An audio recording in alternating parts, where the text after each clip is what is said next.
My name is John Wayne Mercure, the Sonneteer, Chandler, Arizona, the Society of Living Poets. You're an honorary member if you want to be. If you don't, it's up to you. Freedom of choice, liberty, freedom, the Republic of the United States of America. You can do it if you want to. The Roman poet Horace is one of my greatest idols. 2,000 years ago and more, he wrote, I spend half my time trying to pacify this angry race of poets. Angry race of poets? Yeah, passionate poets. Poets that care, that really think this matters. What are you passionate about? Good things, bad things, what? Let me tell you this. I'm passionate because I hate bullies. I can't stand bullies. I don't care if it's an adult or a kid. It's a terrible thing to see someone victimized and scarred and driven to suicide. This sonnet here, number 950, the daily living hell of poor Agnes. Here's a poor girl driven to suicide. Why? Because of bullies, cowards. Poor Agnes never fit in. The vicious pecking order did her in. Deplorable. I guess she was one of the people in the baskets of deplorables. Was her treatment at the hands of the in crowd? Poverty-stricken, friendless, acne-riddled, pock-marked skin. Acne so bad the kids laughed and pointed. No pity allowed. Frightened little mouse was she, scurrying around like a shadow. Destined for daily hazing. No one to care. No one to know. We'll catch you after school. We'll catch you in the restroom. We'll beat you up. There's no escape for you. We'll kill you if you snitch. A lethal kind of psychological rape. Shabby clothes. Same clothes worn every day. Tattered and torn. Unhappy Agnes, poor Agnes, held up to the most incredibly vicious scorn. Vile feces, trying to be nice about it, smeared on her locker, urine poured in her lunch. Wild female hyenas that are terrible, a gang of wild animals, a wolf pack, devouring her, eating her alive, hidden punches, hitting her, hoping nobody would see. Shoved in the hall was Agnes, cat litter thrown from females upstairs. Unloved, hunted like an animal, humiliated, despised, evil-eyed stares given her the evil eye. Beaten up after school. Threats were carried out with glee. They liked it. She was eaten alive by bullies. No was where anywhere safety or mercy for this poor girl. Her books defaced, smeared with ugly filth, wild bully laughter. Bitter sorrows pursued poor Agnes everywhere. Such a disaster. Head down, hurrying to each class, teachers not seeming to see or even to care. Dead to the school was she, a non-person, living dead, bleeding. Agnes, persona non grata, wounded spirit, hemorrhaging heart. Her heart was bleeding, she was so hurt. Desperate distress, fearful of everything falling apart. Wild dogs devouring a defenseless lamb, torn to gory pieces. Defiled and despised, mocked and ridiculed. Vultures, human vultures on corpses. Poor, sad Agnes quit school and was never heard from ever again. Deplorable ending. She drank iodine, a suicide, such a shame. Awful death. I mean, your esophagus and your throat and your innards are all burned. Agonizing, writhing in pain, convulsions so ugly. Pitiful to see no one at her funeral but her wretched mother.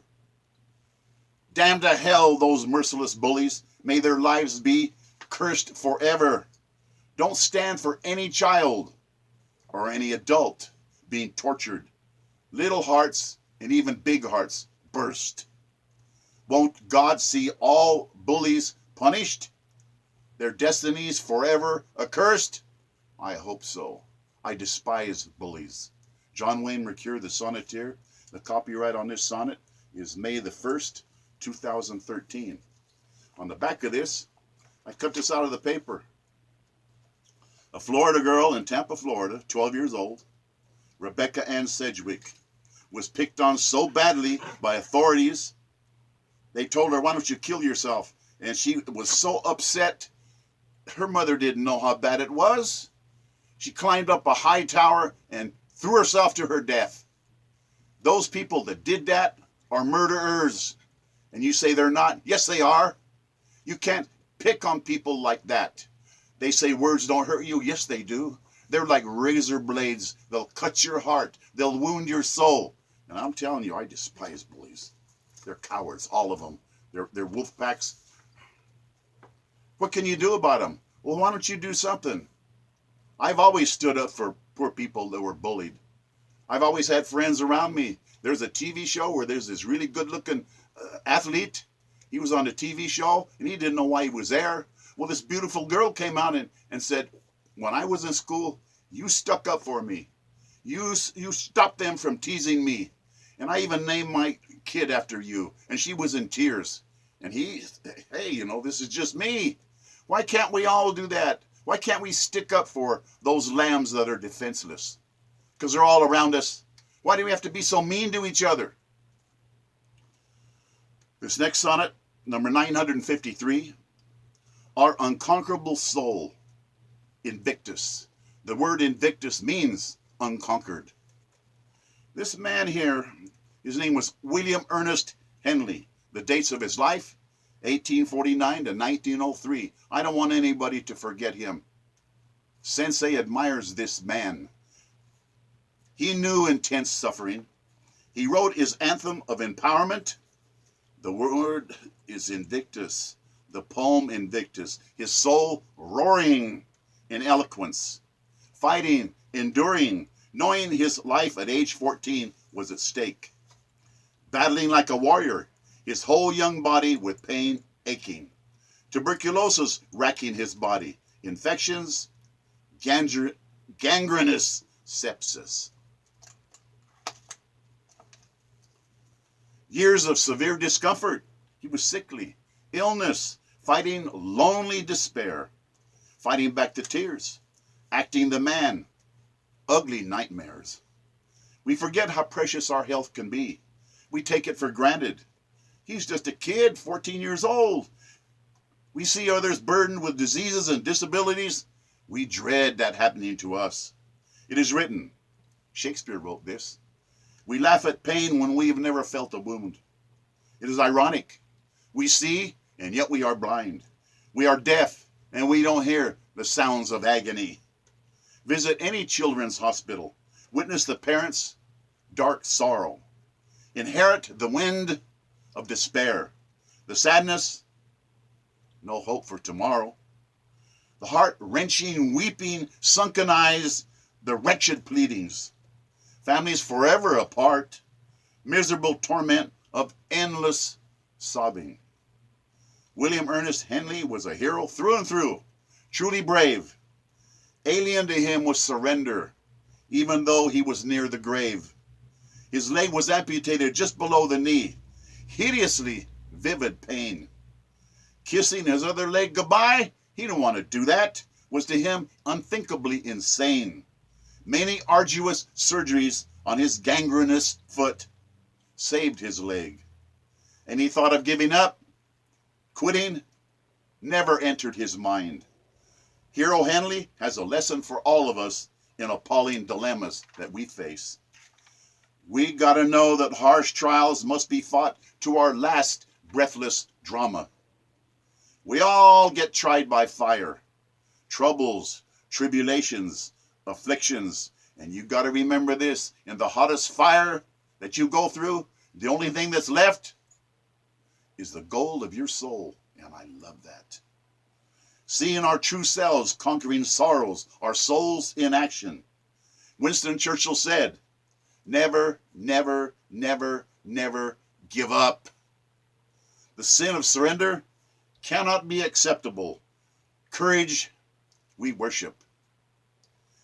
Henley fought back indefatigably. I am the master of my fate, he wrote. Bravely he knew, we are the captains of our souls, great. Intrepidly he struggled. He persevered. Victory inviolate. John Wayne Mercure, the Sonneteer. The copyright on this one is June the 2nd, 2013. And the poem itself, I got to read the poem because he's only 14, he wrote this. Fighting for his life. And most of us don't see pain like that. It's beautiful. Invictus by William Ernest Henley. It means unconquered. You can't conquer me, my unconquerable soul, your unconquerable soul.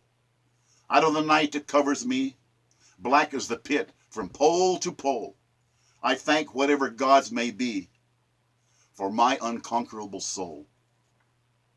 In the fell clutch of bad circumstances, I have not winced nor cried out loud.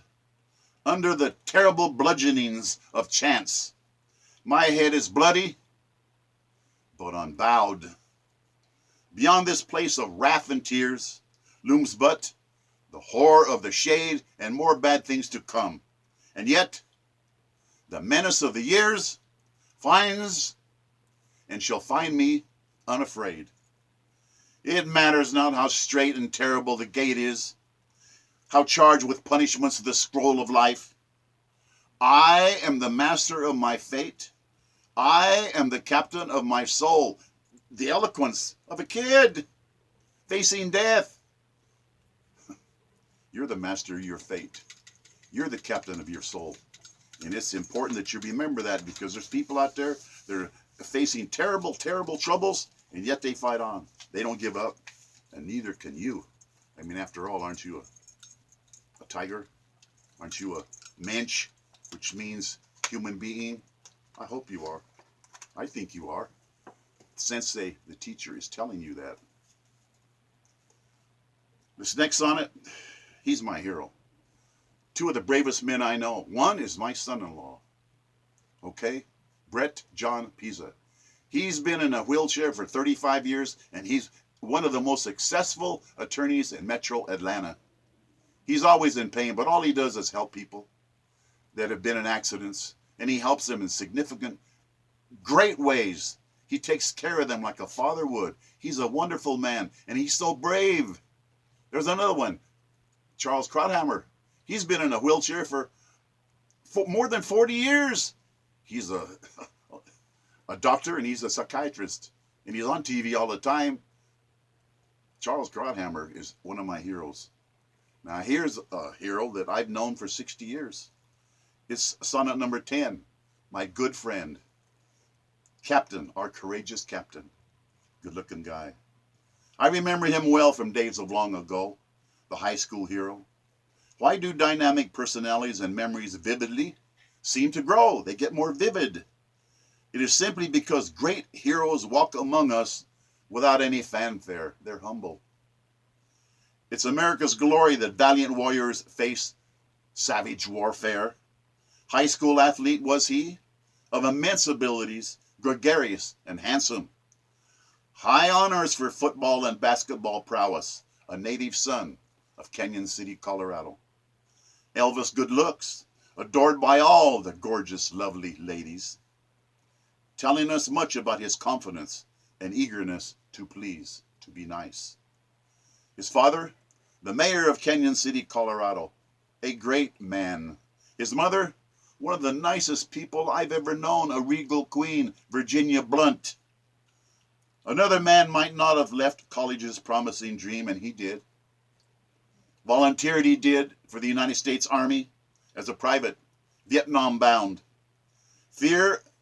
Any fear he had was vanquished by desire to serve freedom's bugle sound for America.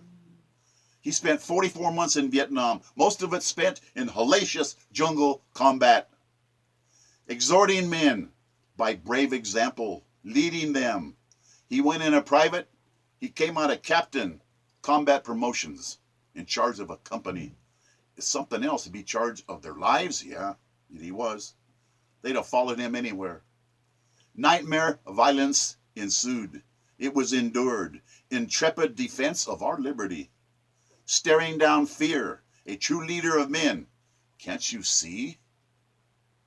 Seriously wounded on 2 separate occasions. Wounds of high honor. Fearlessly staying behind while his men withdrew on his orders. He's holding them off. Well, here's the officer, the captain. He's holding them off. Always in front of his men. After withdrawing, his men fought back to rescue their officer. We can't leave him. We can't leave him. He'd still be there moldering as rotted flesh.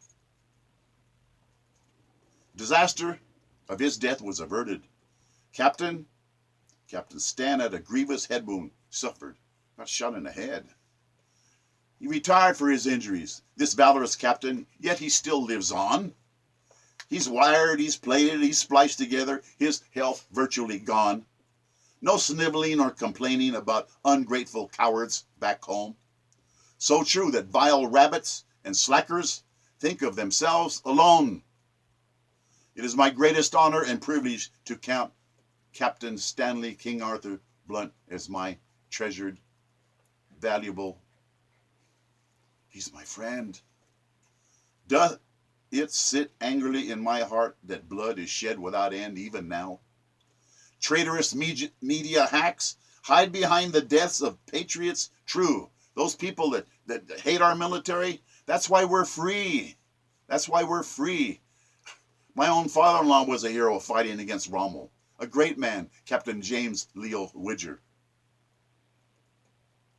Venomous human vipers who despise the military, the red, white, and blue. Liberty's not free for me or for you. Thank you, Captain Stanley King Arthur Blunt. God bless and protect our valiant American military. John Wayne Mercure, the Sonneteer, copyright June the 12th, 2005. I got to tell you this. Captain Stan, they gave him the Bronze Star, and it was on the front page of the Rocky Mountain News in Denver, Colorado. And I didn't know this because he's too humble. They gave him the Distinguished Service Cross. That's the next highest medal next to the Medal of Honor. Why? Because he saved 22 lives. And he went out there and did it in the dark. And I'll tell you something. He's so proud of his men. His men, they adored him. Why? Because you only in combat, you know who your friends are. You can't leave people behind. And he was one of these people. I admire him so much. Our military right now, they're out there now defending us, and they care. Great people. God bless all of you. You're all my heroes. Thank you. John Wayne Mercure, the Sonneteer. God bless us, everyone.